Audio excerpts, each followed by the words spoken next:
Before time learned how to move, God already knew where it was going. He spoke the world into being, set stars in their places, and breathed life into humanity. The earth was good, and people walked without fear, without shame, without death. But freedom, once misused, fractured harmony. Sin entered quietly, then loudly. The ground resisted, bodies weakened. Time began to wound what it touched. Yet God did not abandon his creation. He planted hope into history through promises, prophets, covenants, and prayers whispered by the faithful. Generations lived and died, often without seeing the fulfillment of what they believed. But heaven recorded every act of trust. When people died, the world said it was the end. Heaven knew it was not. The body returned to dust, but the soul crossed a veil thinner than breath.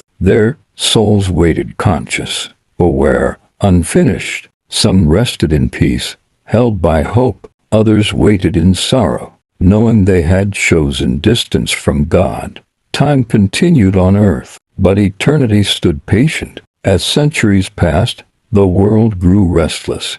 Love grew cold in many hearts.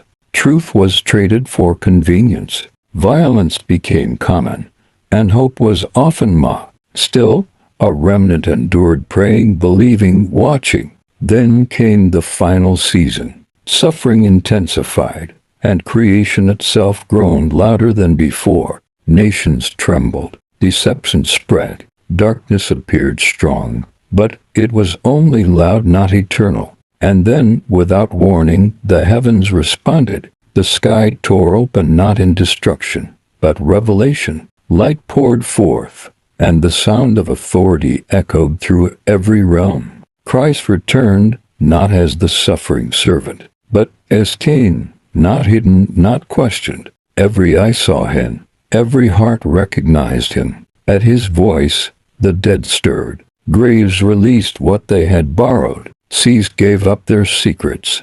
Souls returned to bodies, now transformed, no longer fragile, no longer broken. The resurrection was not symbolic. It was physical, undeniable, complete. Those who trusted him rose into life. Those who rejected him rose into truth. Evil that once hid behind systems, power, and fear was exposed. Satan, the deceiver of ages, lost every claim. Death, humanity's oldest enemy, was stripped of its authority. Nothing remained that could threaten God's reign. Then came the judgment. All stood before God, not rushed, not confused. Books were opened, and lives were revealed exactly as they were lived. No exaggeration, no omission. Justice flowed without cruelty, and mercy stood without compromise. Each soul understood, not argued, why their destination was just. Some stepped forward into life they had already begun on earth. Others stepped away, choosing the distance they had long preferred. God did not rejoice in separation. Judgment was necessary, not vengeful. Love had offered itself fully. The response had already been given. And then something unexpected. God did not end the world. He renewed it. Fire did not consume creation to nothingness, it purified it. The old order passed away like a worn garment, and a new heaven and new earth emerged, familiar, yet flawless. Mountains stood without decay. Rivers flowed without pollution. Cities gleamed without corruption. God came to dwell openly with humanity. No temples were needed. No sun was required. His presence was the light, and his nearness was peace.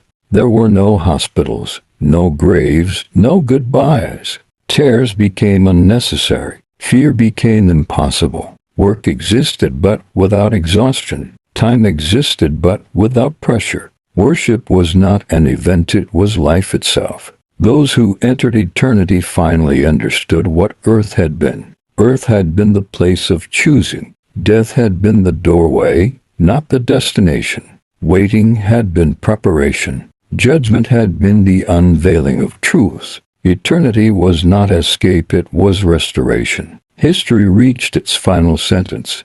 And it did not end in silence. It ended in communion. And God declared not only at the beginning, but now forever, Behold, I make all things new.